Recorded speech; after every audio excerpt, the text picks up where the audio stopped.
And I'm Mara Powell with Kentucky Youth Advocates. So I will be kind of moderating us today. And we ask that you do stay muted, but if you have any questions or comments, use that chat feature and we'll try to answer as we go if we can. And if we can't, then we'll follow up with you afterwards. So thanks for getting the chat going.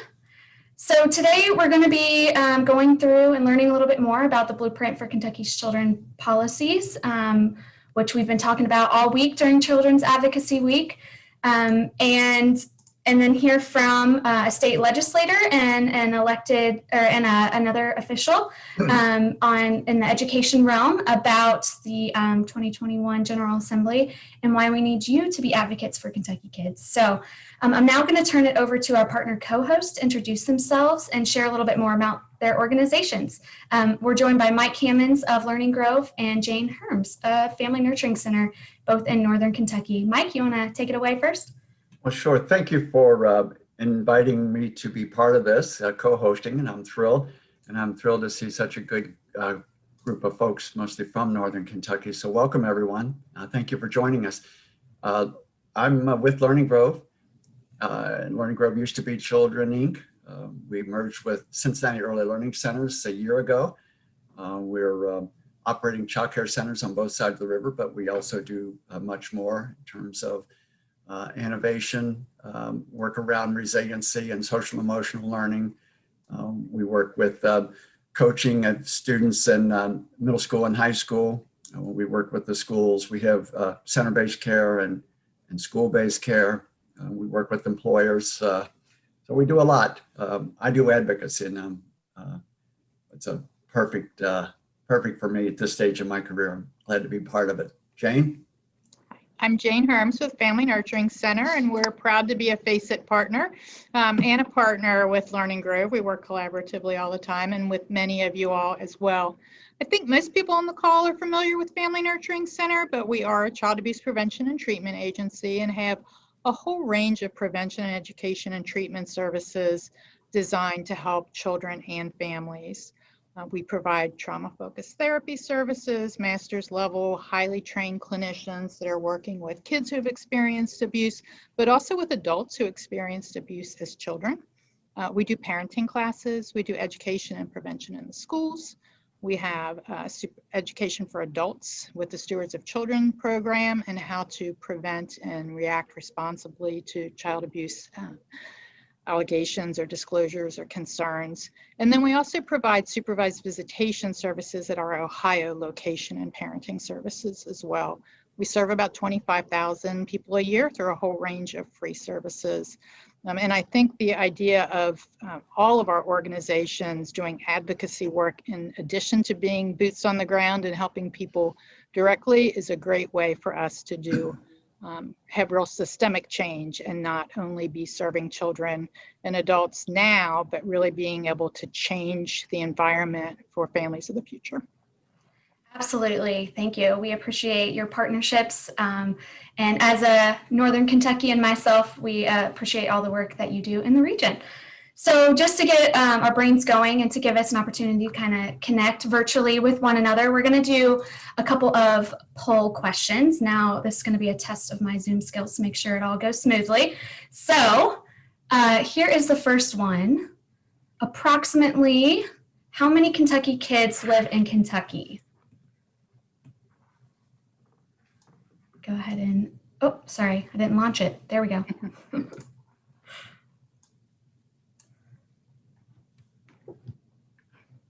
It's always interesting to see what folks have to say.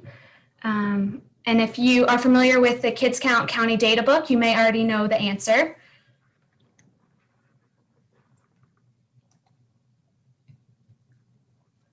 All right. We'll end it about there. And it looks like majority of folks are correct. We are over 1 million Kentucky kids. And that's why this week is so important, because we know those kids are counting on us to speak up for them. And it's actually, I think we're at, it's like 1,275,000 approximately kids. So, all right. And then we'll go to question number 2.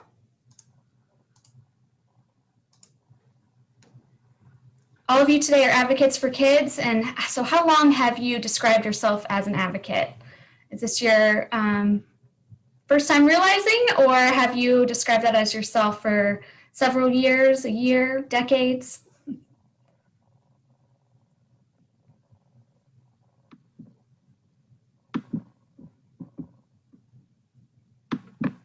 All right, we definitely have a spectrum of folks, but lots of folks are identifying for over 10 years. So thank you so much for your advocacy over the years for kids.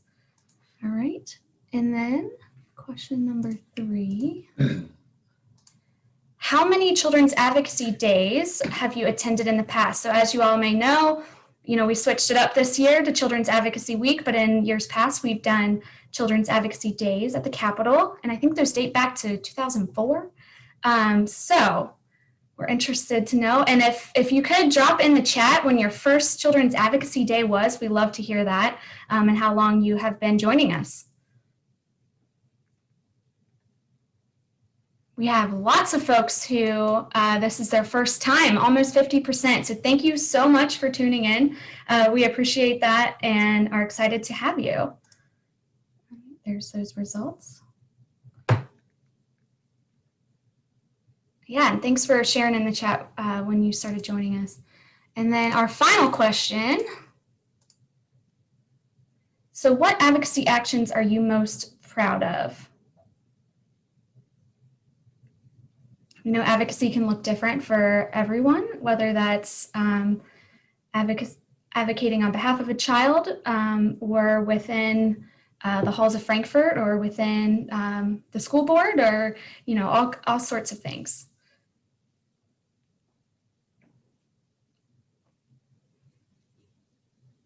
All right. Give a couple more seconds here.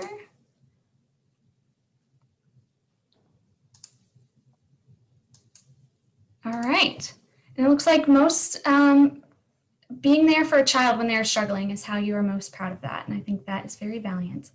All right, so thanks for appeasing us with that polling. We love to hear how advocates get involved in what they're doing in their communities.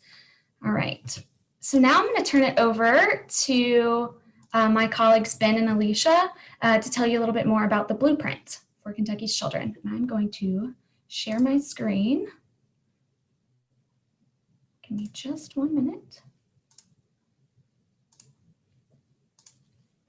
All right, take it away. Okay, well, hello everyone, and thank you so much for joining our advocacy information session. We're so thrilled that you're joining Kentucky Youth Advocates and our co-host today with the Family Nurturing Center, as well as Learning Grove Incorporated, and our many other Blueprint for Kentucky's Children partners. Today, we're going to share some policy priorities for this all-important 2021 Kentucky legislative session. We're going to start with policy priorities that have not been filed as bills, but then we'll move into bills you can follow and take action on. So first, a little bit of background on the Blueprint for Kentucky's Children. The Blueprint is a coalition of over 100 statewide partner organizations, including our host, and many of the attendees today and throughout Children's Advocacy Week. They represent nonprofits, public and private organizations that speak with a common voice to create brighter futures for Kentucky's kids. And every year, Blueprint partners have a shared collaborative policy agenda. The Blueprint stands on 3 core pillars. Thriving communities launch strong families. Strong families launch successful kids. And last but certainly not least, successful kids launch a prosperous future for our Commonwealth of Kentucky. As the Commonwealth works to overcome the impacts of the COVID-19 pandemic and address systemic racism, these policy priorities can be implemented during the 2021 session without being included in the state budget. So here's the first. Extend the statute of limitation for misdemeanor sexual abuse cases involving minors. The current statute of limitations expires 5 years after a victim's 18th birthday. If this bill passes, it would extend the 10 years to after the victim's 18th birthday. And as we know, it's never too late for justice. The next, eliminate the clergy pedant privilege exemption from the child maltreatment reporting law to ensure that any disclosures or suspicions of child abuse and neglect are reported to the proper authorities. This is important in working to secure all adults in a child's life as being responsible reporters to ensure that we stop abuse in its tracks and hold those who are perpetuating abuse accountable for their actions. Next, we want to eliminate the chain of command in reporting procedures in public and private agencies from the child maltreatment reporting law. What we've seen in this process is that in internal policies, oftentimes it's required for, say, a teacher in a public school system to work up through the chain of command at their local school, rather than just taking it upon themselves to immediately notify the proper authorities at the state level to immediately begin that process of investigating suspected abuse. And we know that when it comes to potential cases of abuse, time is of the essence. That teacher or that other person in a public agency or in a private agency that has that information, you know, a day's worth of time could save a kid's life. So we need to make sure that we get that down pat. The next item is to establish a minimum age threshold for when children can have complaints held in court. Currently, children of any age whatsoever, can be complained on and have those complaints brought before a judge. In 2020, the youngest was only 8 years old. Establishing a minimum age would increase opportunities to connect young children to community-based resources instead of sending them through the juvenile justice system. And we know that if we can catch a student who's young, who's maybe not made the best mistake, but pair them up with some community course and some other services within their community, rather than sending them before a judge, already getting them a record at, my goodness, 8 years old, we know that that could change a child's life. Next, we want to minimize the impact of parental incarceration on children by holding parents accountable in ways that prioritize substance use treatment and community-based alternatives to incarceration for certain offenses. Believe it or not, Kentucky has the third highest rate of parental incarceration in the whole country, meaning thousands of children are negatively impacted. So those are some ways that you can take action today in calling your representatives in Frankfort and making sure that they pay close attention to these issues. We've got much more to come, so now I'm going to pass it along to my friend and colleague and a KYAer, Alicia Watley, who will share with you the 2021 General Assembly bills. Thanks, Ben. So in addition to all the priorities that Ben just went over with you, there are several blueprint priorities that have already been filed and have a sponsor in the General Assembly this year. So we're going to go through those as well so that you can follow along in the process. So first, we have House Bill 42 and 54, and these would allow state employees to access 12 weeks of paid family leave after the birth or adoption of a child. So House Bill 42 is filed by Representative Raymond, and House Bill 54 is filed by Representative Nemes. And so you can see that there is bipartisan support on this issue of allowing paid family leave for state employees. So paid family leave would allow families to be there for the important first moments in their child's life, whether that be the birth of a child or an adoption, and also making sure that their employment is still secure during that time.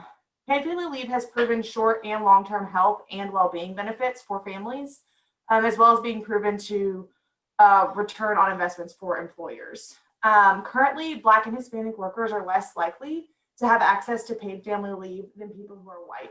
So improving access to this benefit would boost family and economic stability for all eligible families. The next one is House Bill 147, and this would allow city and county governments the option to regulate the use, display, and sale of and distribution of tobacco products, and this includes e-cigarettes.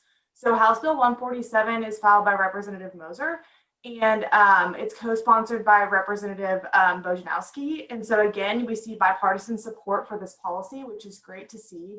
And then additionally, there's actually a companion bill filed in the Senate for this issue by Senator Julie Rocky Adams, and that is Senate Bill 81. So these bills would allow city and county governments to enact tobacco laws that regulate the use, display, sale, and distribution. So we know that city and county governments see firsthand how effective tobacco control policies can be to improve health over time. So they have the opportunity to respond more quickly to their own local needs and tailor their ordinances to meet those needs. And they can develop effective enforcement measures in their local communities. So there is currently a state law that prohibits or preempts local jurisdictions from enacting these stronger tobacco control measures and to reduce tobacco use at the local level. So examples of what local control could include if this was passed is setting standards on tobacco retailer density in neighborhoods, and then setting another example would be setting buffer zones between tobacco retailers and places where we see a lot of youth, like schools and playgrounds. So we know that children are more likely to smoke if they live or go to school in a neighborhood with a high tobacco retailer density. And we know that tobacco retailer density is higher in urban neighborhoods and neighborhoods with a higher percentage of Black residents or low-income neighborhoods. So we know that kids who are low-income or Black are disproportionately at risk for using tobacco products. So this is a way for local governments to respond quicker to these issues and take that control at the local level. The next one is Senate Bill 36. And this would allow juvenile court judges to use their discretion in the decision to transfer youth ages 14 and older to adult court for situations involving a firearm. So this is Senate Bill 36. It's sponsored by Senator Westerfield. And just this morning, it actually passed the Senate Judiciary Committee. So that's exciting news. This one is moving. Right now, KRS states that anyone who is at least 14 years old and in possession of a firearm during the alleged commission of a felony will be charged as an adult. And that's an automatic. So the gun doesn't have to work, it doesn't have to have been discharged. And if there's more than one person present, everyone will be held to that same standard. So in any other instance, judges have full discretion when deciding whether a case should be heard in juvenile or adult court. They can use a list of factors that include the seriousness of the offense, the maturity of the child, public safety, the best interests of the child and the community, the child's prior record, and there's other factors as well. So this bill essentially just gives judges the same discretion that they already have in any other case, back to the cases that involve a firearm for those who are 14 or older. And then the next one is Senate Bill 148. And this one was just filed this week. So again, bills are moving, which is great news. This one would amend the local planning and zoning laws to allow regulated home-based family childcare options to safely serve children in their neighborhoods. So this is 148 filed by Senator Danny Carroll. And we know that regulated home-based family childcare options are a much needed option for the working parents of Kentucky and the local economies. In the last 10 years, we've seen a dramatic decline in the number of family childcare home providers in the state. And the planning and zoning requirements on these in-home businesses have greatly contributed to that decline. So in order to end the burdensome requirements and to grow the family childcare homes, we want to enact this bill, and that would help to eliminate the childcare deserts that we see across the state. And the next one is actually House Bill 192, and this is the state budget. So we have several priorities in the budget this year that we're advocating for. So this is the continuation budget. So it's actually already been passed by the House and the Senate, and that means that it is currently in a conference committee. There's members of both chambers in a conference committee, and they're currently negotiating the details of what the state budget will really look like before the final gavel next month. So we know that there's many things in the budget that will impact child health coverage and care, education, and safety. So this is definitely a big thing to look at, and we have several priorities in here. One of the main ones is that we know COVID has highlighted the need to prioritize broadband access across the state. It's essential for school and as well as medical services, with a lot of new telehealth services being offered to Kentuckians. So currently Kentucky is 40th in the nation for broadband access. And so part of the state budget that we would like to advocate for is funding for the infrastructure needed to expand broadband access.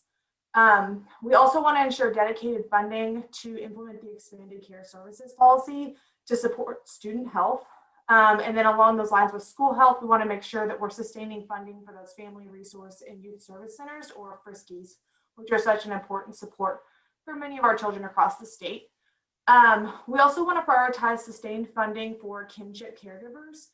So this is to ensure that every eligible kinship caregiver knows about and also receives the relative caregiver support benefit, which is a one-time stipend that they can use to purchase necessities, things like school supplies, formula, bedding, or clothing, when they take in a child into their home. And we want to ensure that front-end preventative services like respite care are always available to kinship and fictive kin caregivers when they need it.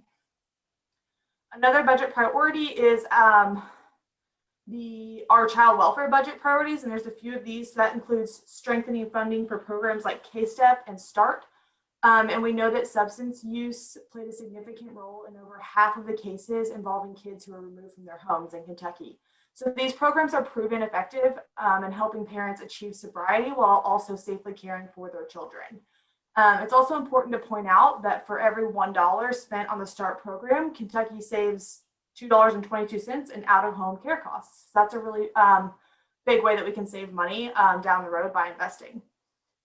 We also want to continue funding the HANDS program, which is an evidence-based in-home visitation program, and that increases adequate prenatal care, lowers the rates of preterm birth and low birth weight babies, and lowers incidences of child abuse. We want to increase funding for forensic services for children who experience child abuse and neglect, and specifically for the pediatric forensic teams that are based out of the University of Kentucky and the University of Louisville. And then finally, we want to ensure that safety net programs, things like SNAP, WIC, and KTAP, aren't modified in ways that keep children who need those benefits from receiving them. So lots of important budget investments that we're advocating for this year. And like I said, all the bills that I just went over are already filed, and you guys can follow them in the legislature to see how they're moving. And with that, I'm going to pass it back to Mara. Thank you all for that overview. Like Alicia said, those bills that are already filed, you can find those on our bill tracker, which I'm sure we will drop in the chat if it hasn't already been dropped there yet. Next part of the program is hearing from a couple of local leaders. And let me find my place here. Mike, I would like to turn it over to you to introduce Representative Rachel Roberts.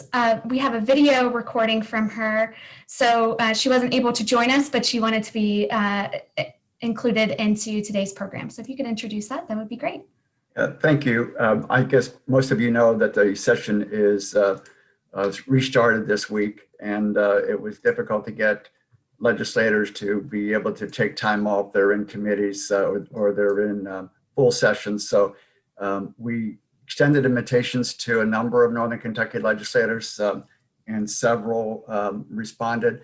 We did get a video from Rachel Roberts. And let me just say, after Rachel won election about a year ago, one of the first things she did was to visit a child care center with Brighton Center and some of us, and committed to us her longstanding support of children and families, and her commitment to working on issues that would benefit kids and families. So she can listen to her brief comments, and you'll see more or learn more. Thanks. Hi everyone, Representative Rachel Roberts here from District 67 in Northern Kentucky. I'm so sorry I can't be there with you today. I am here in Frankfort in session, but I wanted to record just a short video to say thank you all for all the work, all the advocacy that you do. And I wanted to talk to you a little bit about some of the bills, some of the initiatives that we're working on here in Frankfort that are specific to kids and families and things that you all will want to know about. So I'll let you know that one of my missions here is to really be a champion for mental health care. I grew up in a household where my father's substance abuse counseling practice was in the ground floor of our home. And as a kid, I thought it was really normal. I thought everyone had access to, friends and family who were psychiatrists and psychologists and counselors. And so I just thought that was normal. I thought everyone talked about their issues. I thought everyone had, when I was a kid, we called them talking doctors. You had a talking doctor that you got to spend time with to help you navigate the challenges of life. And it wasn't really until I left my family home and became an adult that I realized that not everyone had the same upbringing as me. So I really want to work to normalize mental health care in Kentucky. So I have a couple bills that I have filed already to work on that. The first is House Bill 77, which would allow every Kentuckian who is insured, even through Medicare and Medicaid, to have access to a once a year, 100% covered mental health wellness check.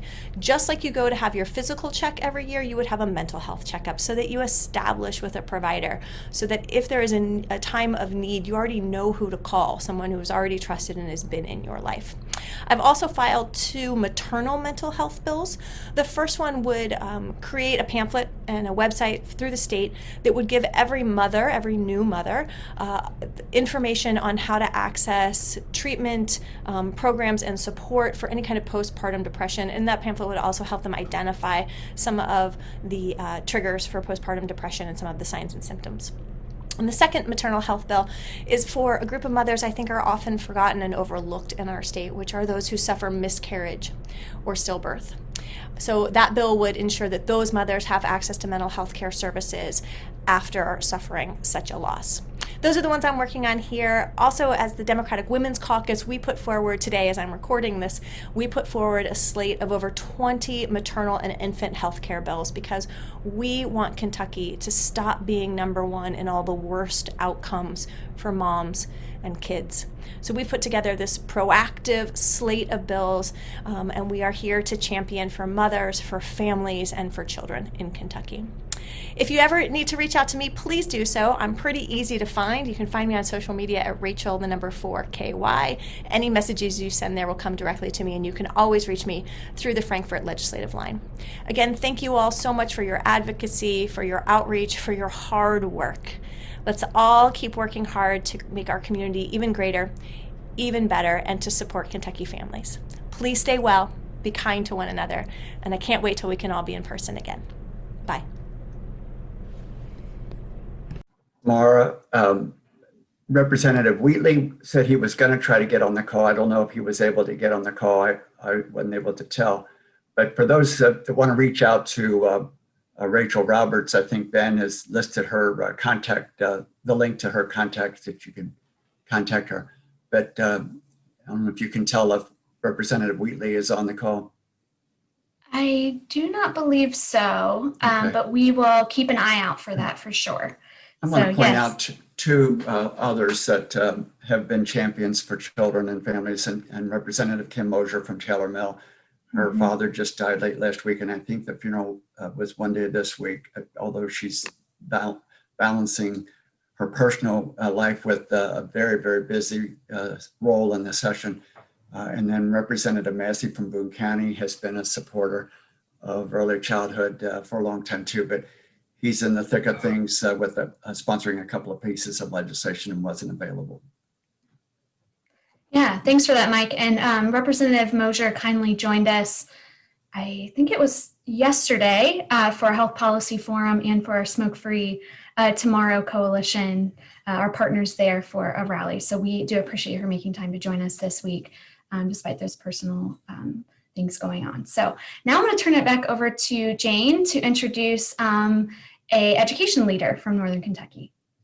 Great, thanks. So we're really happy that Randy Poe is on the call with us today. Randy is the Executive Director of the Northern Kentucky Education Council and an at-large member of the Department of Education Board, but you probably know him better as the longtime superintendent in Boone County Schools and has a long and distinguished career helping kids and advocating. A fun fact that I learned is that his tenure actually began as a school bus driver. So Randy Poe has actually been in basically every level of education and school service over his career, which I think gives him a really unique perspective and probably has informed a lot of his practice over the years. So we're really happy that you're with us today, and I'll turn it over to you to make a few remarks. Well, welcome everyone, and thank you for giving me the opportunity to speak with you today. Do appreciate that nice introduction there, Jane. Child advocacy has been the reason why I've been involved in education, and I know most of you on this. Most of you know me. We've sat on committees together, and most of you sit on committees that I work with at the Ed Council today. But our number one thing that we learned years ago, or I learned years ago, that in order to make a community better, we have to start with building a great foundation, and that's working with our children. And that's where I got involved years ago with the first Kentucky Kids Count information data coming out, that we knew that in order to continue to work with children and make them successful, we had to look at the data and make sure that we work with our communities. You know, a lot of people wrote books about smart cities and different things, but what you're doing here is the smart cities type of initiatives. How do we come together and how do we collaborate? So that Kids Count data is very important that we're working from, or you're working from, in the blueprint. You know, I had several things that I was going to say, but you know, as just listening to the priorities of the state, those are the same priorities that we have here at the Education Council and the Kentucky Board of Education has. You know, we want to make sure that kids are successful. We need to make sure that we're working with parents to make it. I love the three things: thriving communities, strong families, make successful kids, and successful kids make strong communities. And we broadcast that all the time. So we're continuing to work here with programs like Success by Six with the United Way, Learning Grow. Mike and I have been working together years ago when he was with another organization prior to that. And coming on, and you know, then with Learning Grow, we continue to work with things for parents as partners or parent camps. We know that if we can, our model is here is resilient and ready by design, working with students and working with parents, and that we know that if we build these social emotional learning skills of students, we can reduce other problem areas.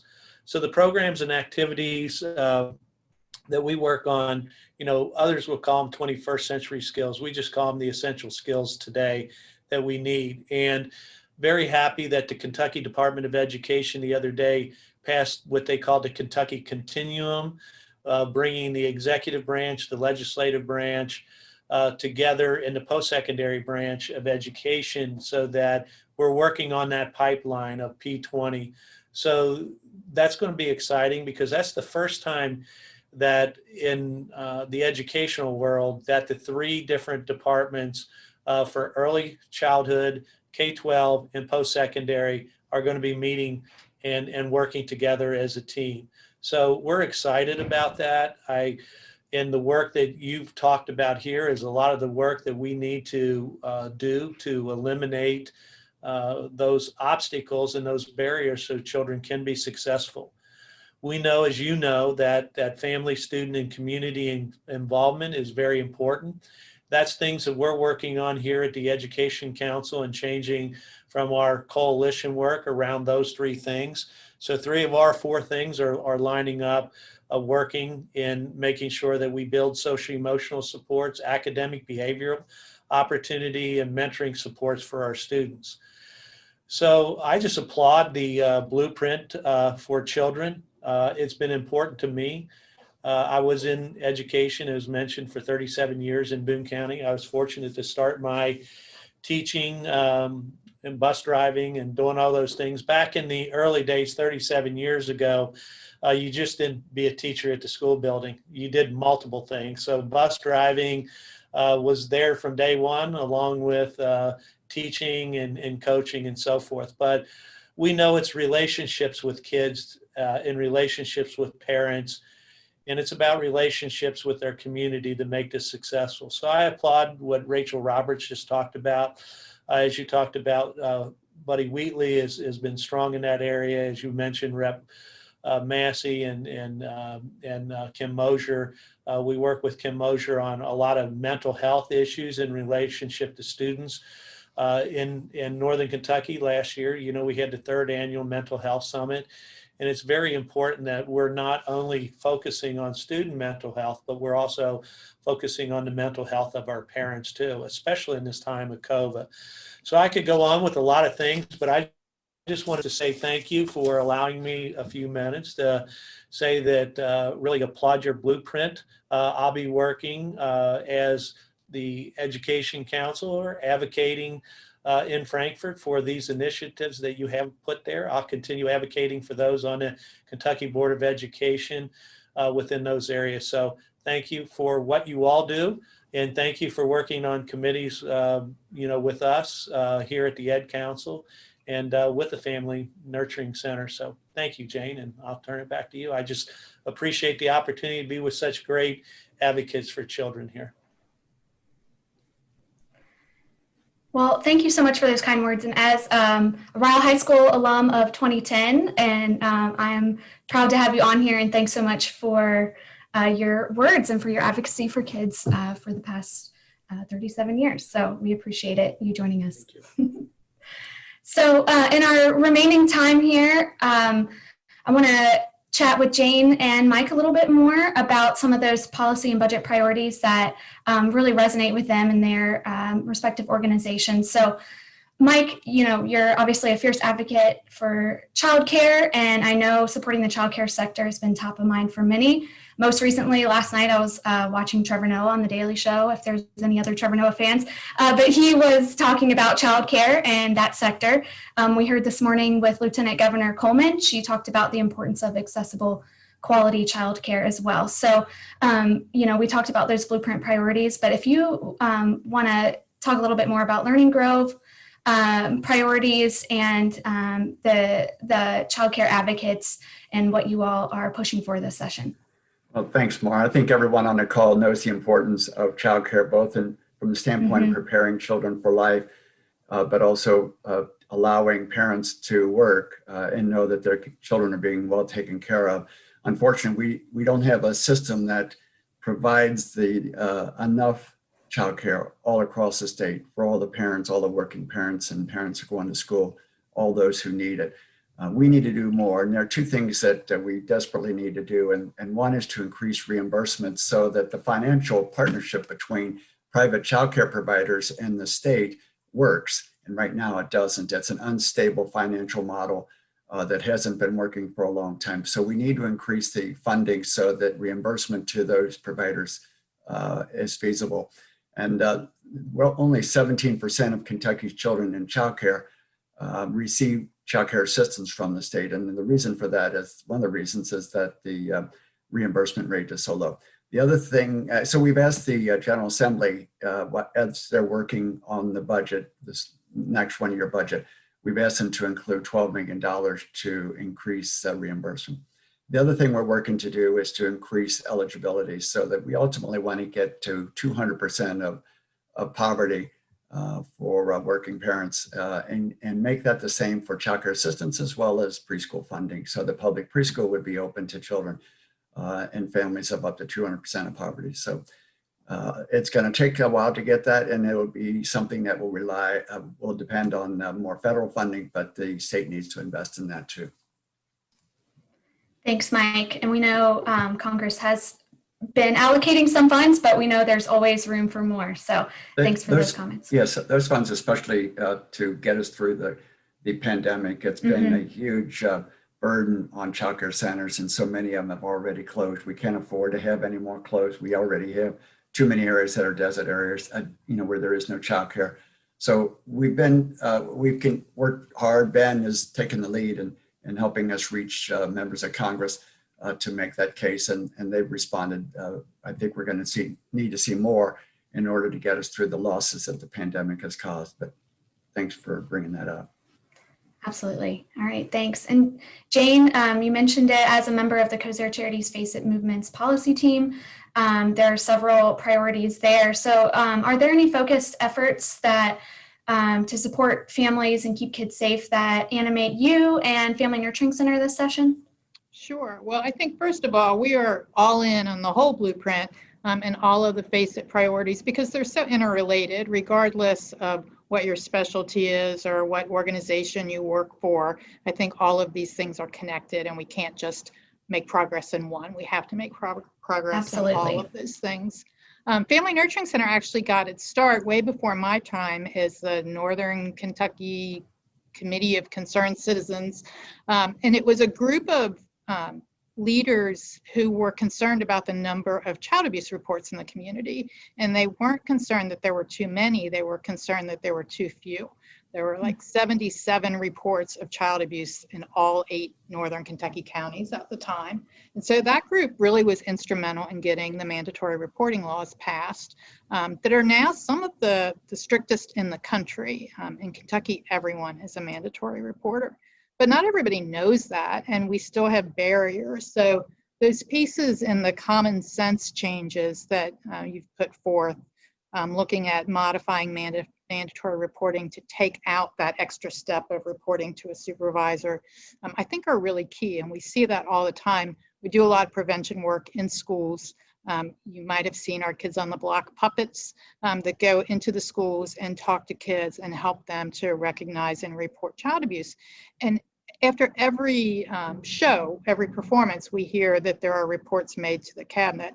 Sometimes those reports, though, do get slowed down because a child might report to a teacher who has an internal policy of reporting to a counselor or a principal or somewhere else where it gets bogged down. So I think removing those barriers, the truth is reporting can be scary for people and it doesn't need to be, but that takes a lot of education and work and making some changes. And these are the types of changes that can occur. The other piece I think is about the statute of limitation for child sexual abuse. Only about less than 40% of kids ever tell about child sexual abuse. And so the fact that reports come years after the statute of limitation is passed is really a missed opportunity for justice, as Ben said earlier, but even more than that, I mean, perpetrators don't just stop perpetrating. So even if the time has passed for that now adult, it's likely that they can still be harming other children who also are not reporting. So being able to bring those things to light, I think, helps not only in bringing justice, which is certainly important, but also in really stopping that cycle and protecting other kids. You may have seen that Kentucky ranks worst in the nation again this year for child abuse. That I think just came out again this week. And one of the, I think, really startling pieces of that report were from the Child Fatality Review that estimated that 88% of those child fatalities could have been prevented. And that's huge. 88% of child deaths due to abuse could have been prevented, in part by all of us in our services and outreach, but also in part by policy changes that help protect kids and make Kentucky a safe place. So I think it's really important for all of us to look at ways that we can engage in that work in addition to the day-to-day work that keeps us all busy. Absolutely, thanks. And thanks for sharing that new data point that just came out. Yeah, as Amy is sharing in the chat, we have the worst child victimization rate in the US for the 3rd year in a row. So lots of room for improvement. We like to be number one in a lot of things, but definitely not in that one. So, you know, the work of the FACE-IT movement and partnerships like with Family Nurturing Center and Learning Grove are so important to, like you said, focus on those prevention efforts, supporting parents so that that abuse doesn't ever happen in the first place. So we thank you for your comments. And as we wrap up today, we want to take a minute to hear from our Children's Advocacy Week signature sponsor, Aetna Better Health of Kentucky. And if you may all have heard, but they are actually now serving all of the kids in state care, so those who are in foster care, through their Supporting Kentucky Youth program. So we have a short program, and I think Jesse's going to share that from them to learn a bit more about the SKY program. Hello, fellow advocates. We are so excited that it is Children's Advocacy Week. We are delighted to be with you here today. I'm Kelly Poland. I'm the Executive Director for the SKY program here at Aetna Better Health of Kentucky. And at Aetna, we are so excited about this week and really excited about the rally, because that's when hundreds and hopefully thousands this year as we go virtual will come together to show our collective support for Kentucky's kids and families. We also know there are not a lot of event opportunities for our kids to share the same stage with Governor Beshear and our House and Senate leadership. Aetna knows there's no better way to make connections with advocates who care about kids than this week. And an event like this is especially important this year, given the pandemic and the systemic inequities that we see, particularly with our vulnerable kids and families in the state. And furthermore, Aetna Better Health is honored this year to support the critical work that we know Kentucky Youth Advocates does to help the Commonwealth in their commitment, again, to meet the needs of our children and family in the state. This year is extra special for us at Aetna because we were selected to manage the state's new Supporting Kentucky Youth program, also known as SKY.